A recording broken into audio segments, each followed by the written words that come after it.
अस्सलाम वालेकुम दोस्तों, आज हम सॉल्व कर रहे हैं exercise 17.4 to 17.6 Halliday Resnick Krane volume 1। और ये जो क्वेश्चन दिए गए हैं ये पेज नंबर 393 पे दिए गए हैं। दोस्तों, पिछले लेक्चर में हमने एक्सरसाइज 1 से लेकर 3 तक सॉल्व किए थे। आज के इस लेक्चर में हम एक्सरसाइज 4 से लेकर 6 तक सॉल्व करेंगे। तो सबसे पहले हम सॉल्व करते हैं एक्सरसाइज नंबर 4 को। ये कहता है कि एक ऑब्जेक्ट है जिसकी मास 5.22 किलोग्राम है।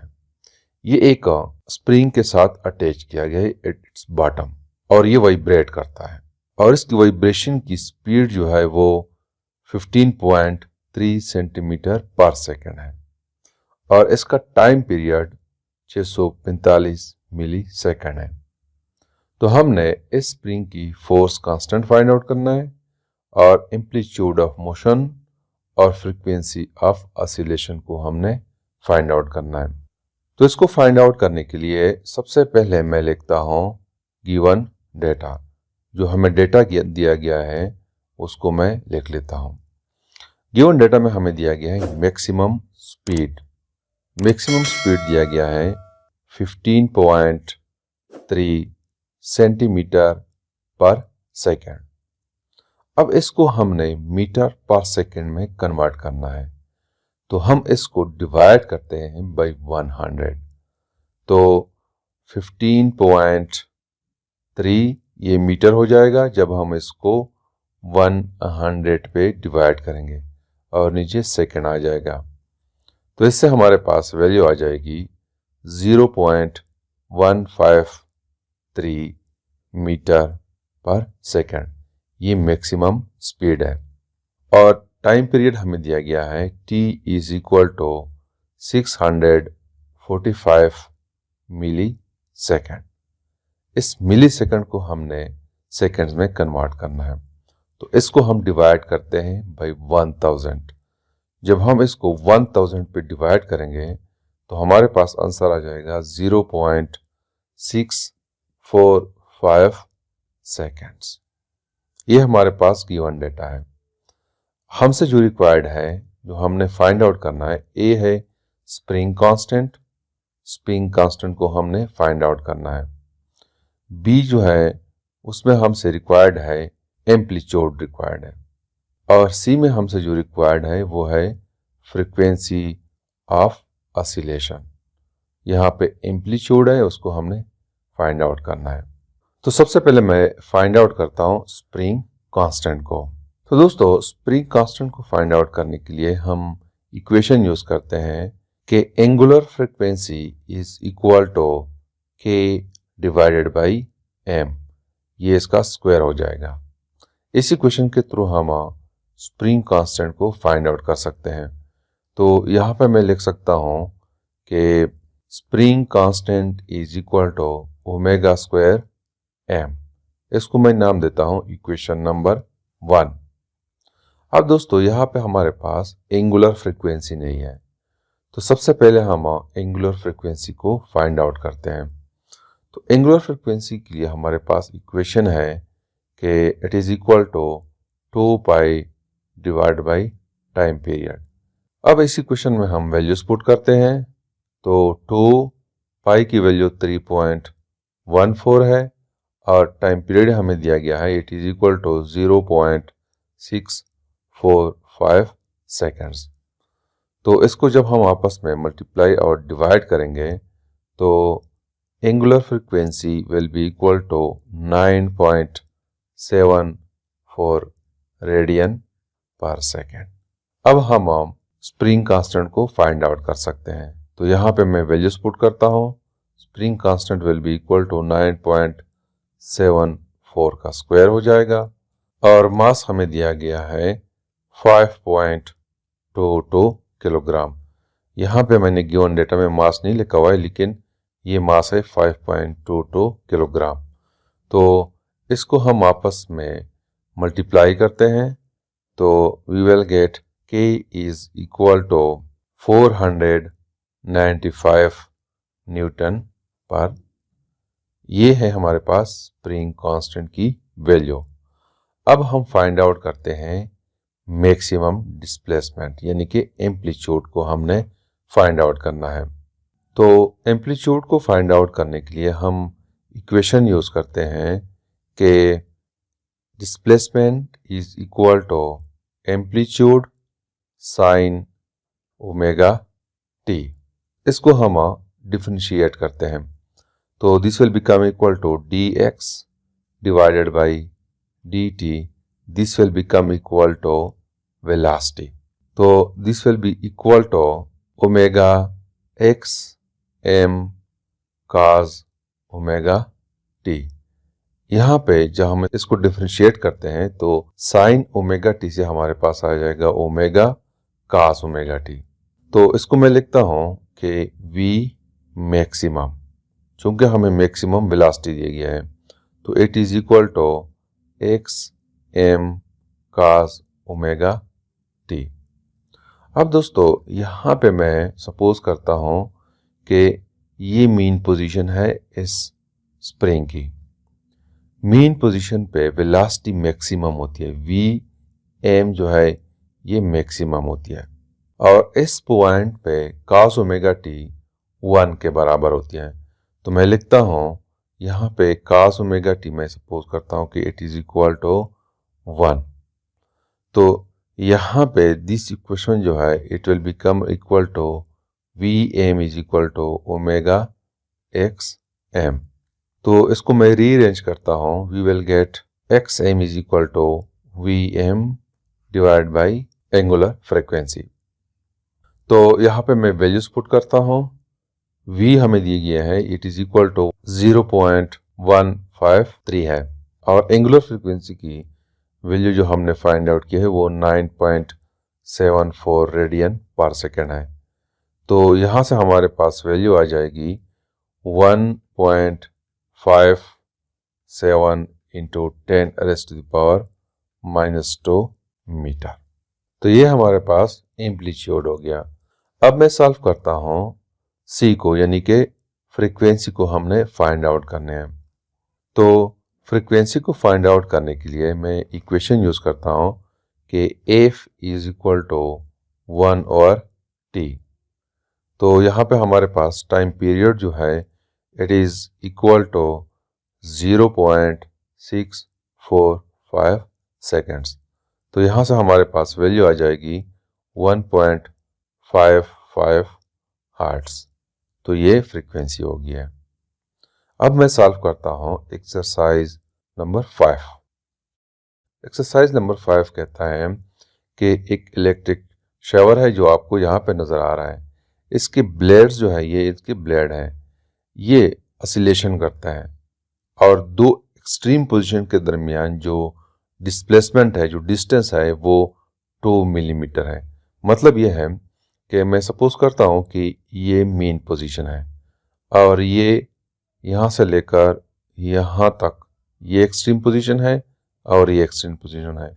तो इसका दरमियान जो डिस्टेंस है वो 2 मिलीमीटर है। चूंकि ये ब्लेड ऑसिलेट करते हैं जब हम इसको ऑन करते हैं, तो इसकी ऑसिलेशन इस एक्सट्रीम पोजीशन और इस एक्सट्रीम पोजीशन के दरमियान है, और इन दोनों के दरमियान डिस्टेंस 2 मिलीमीटर है, और इसकी फ्रीक्वेंसी जो है वो 120 हर्ट्ज है। हमने क्या करना है कि इसका एम्पलीट्यूड फाइंड आउट करना है। एम्पलीट्यूड क्या है? इस मीन पोजीशन से लेकर इस एक्सट्रीम पोजीशन तक डिस्प्लेसमेंट को एम्पलीट्यूड कहते हैं, और उसको हम रिप्रेजेंट करते हैं एक्स एम से। दूसरा हमें कहता है कि मैक्सिमम ब्लेड स्पीड, इस ब्लेड की जो स्पीड है वो फाइंड आउट करनी है, और एक्सेलरेशन को हमने फाइंड आउट करना है। तो इसके लिए सबसे पहले मैं लिखता हूँ गिवन डाटा। जो हमें डाटा दिया गया है उसको मैं सबसे पहले लिख लेता हूँ। गिवन डाटा में हमें दिया गया है डिस्टेंस, यानी 2 एक्सट्रीम पोजीशन के दरमियान जो डिस्टेंस है वो 2 मिलीमीटर है, और इसको मैं कन्वर्ट करता हूँ इनटू मीटर। तो जब हम मीटर में कन्वर्ट करेंगे तो उसके लिए हमने इसको 1000 पे डिवाइड करना है। तो this will become equal to 2 into 10⁻⁻3। तो ये मीटर हो जाएगा। दूसरा हमें दिया गया है frequency. F is equal to 120 hertz. ये गिवन डेटा है हमारे पास। हमसे जो रिक्वायर्ड है, ए में हमसे मांगा गया है एम्पलीट्यूड एक्स एम को हमने फाइंड आउट करना है। बी में जो हमसे रिक्वायर्ड है वो है मैक्सिमम स्पीड, यानी वी एम को हमने फाइंड आउट करना है। और सी में हमसे जो रिक्वायर्ड है वो है मैक्सिमम एक्सेलरेशन। तो इन तीनों पैरामीटर्स को हमने फाइंड आउट करना है। तो सबसे पहले मैं फाइंड आउट करता हूँ ए को, यानी एम्पलीट्यूड को हमने फाइंड आउट करना है। दोस्तों, जैसे मैंने आपको बताया कि एम्पलीट्यूड जो है it is a distance from mean position to extreme position. अब चूंकि दो एक्सट्रीम पोजीशन के दरमियान जो डिस्टेंस है वो 2 मिलीमीटर है और यहाँ से यहाँ तक डिस्टेंस हो जाएगी 2 मिलीमीटर को जब हम 2 पे डिवाइड करेंगे। तो जस्ट हमने इसको 2 पे डिवाइड करना है। तो एक्स एम जो है this will become equal to x divide by 2। X हमारे पास है 2 इंटू 10⁻³ मीटर।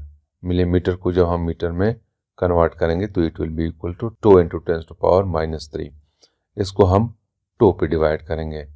तो यहाँ से एम्पलीट्यूड की वैल्यू हमारे पास आ जाएगी 0.001 मीटर। यहाँ पे ये 2 और ये 2 कैंसिल हो जाएंगे, हमारे पास रह जाएगा 10⁻³ और 10⁻³ इक्वल है 0.001 मीटर के, या हम कह सकते हैं कि it is equal to 1 millimetre. तो ये हमारे पास एम्पलीट्यूड हो गया। अब हम सॉल्व करते हैं बी को, और बी में हमसे मांगा गया है मैक्सिमम वेलोसिटी।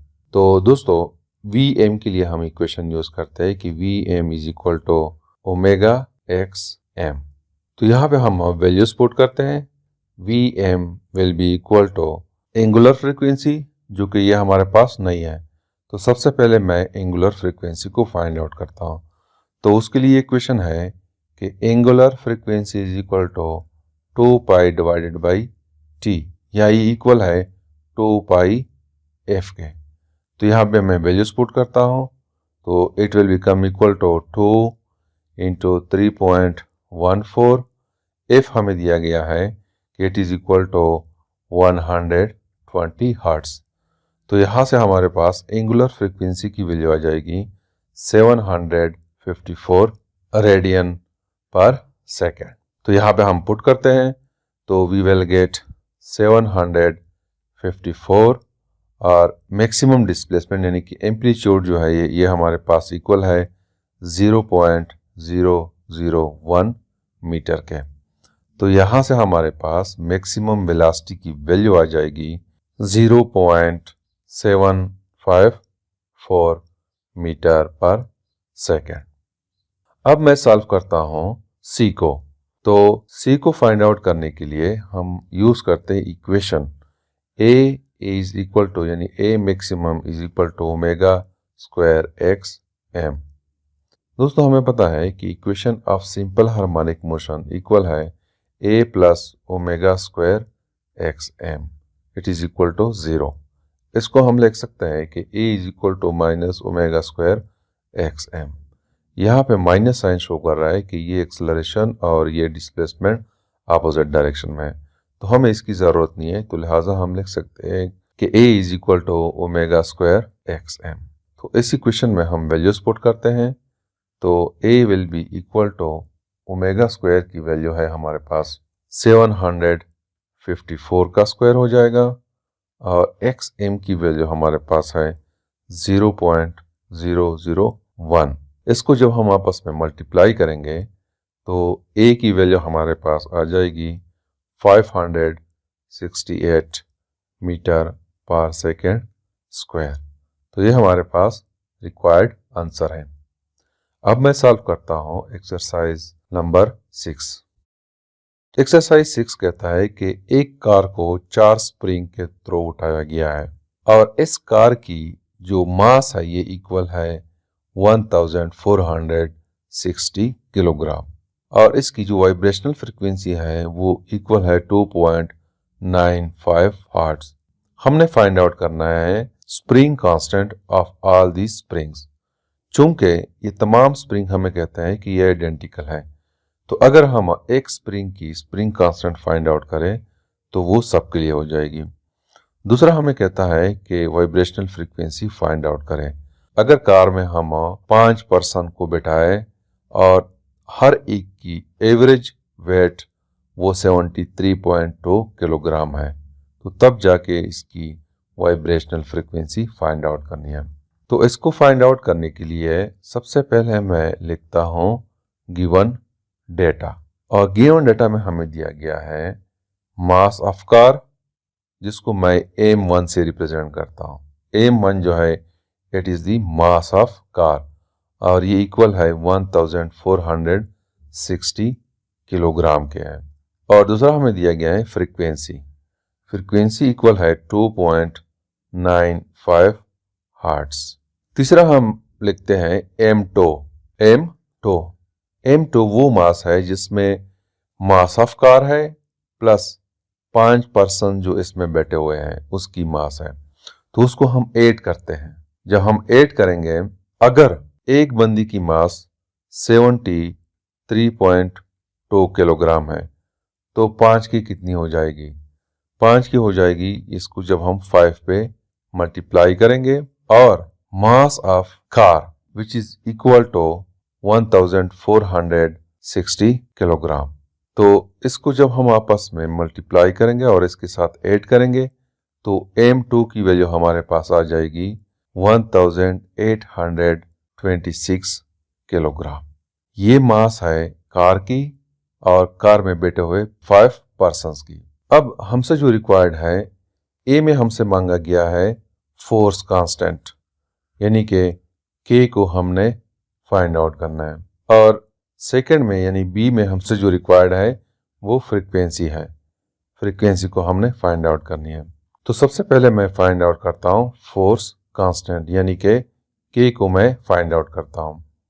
तो के के लिए मैं वही इक्वेशन यूज करता हूँ कि omega square is equal to k divided by m, यानी force constant divide by m, या इसको मैं लिखता हूँ कि force constant is equal to omega square m. तो चूंकि हमारे पास एंगुलर फ्रीक्वेंसी नहीं है, तो एंगुलर फ्रीक्वेंसी के लिए मैं इक्वेशन यूज करता हूँ कि 2 पाई एफ, यहाँ पे मैं वैल्यूज पुट करता हूँ 3.14, ये पाई की वैल्यू है, और एफ हमें दिया गया है कि इट इज इक्वल टू 2.95।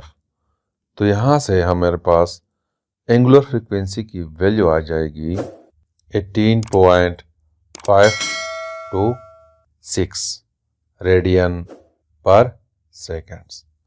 तो यहाँ से अगर हम वैल्यूज पुट करेंगे तो वी विल गेट 18.526 मास हमारे पास है।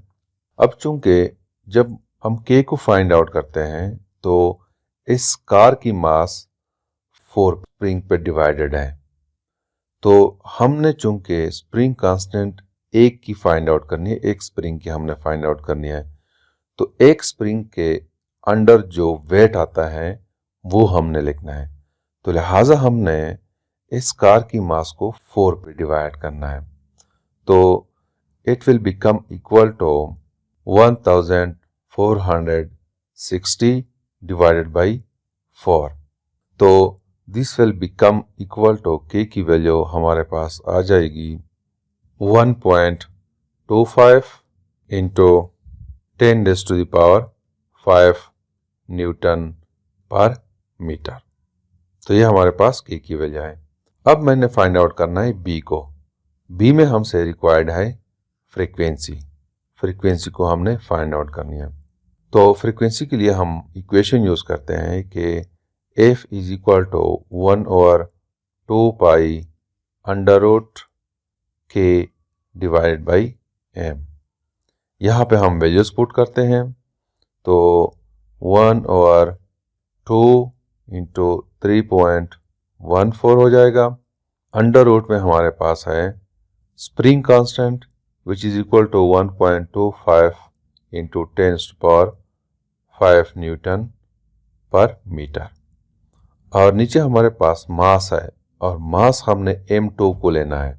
चूंकि यहाँ पे हमें कहा गया है कि फ्रीक्वेंसी उस वक्त फाइंड आउट करनी है जब उसके अंदर 5 पर्सन हो।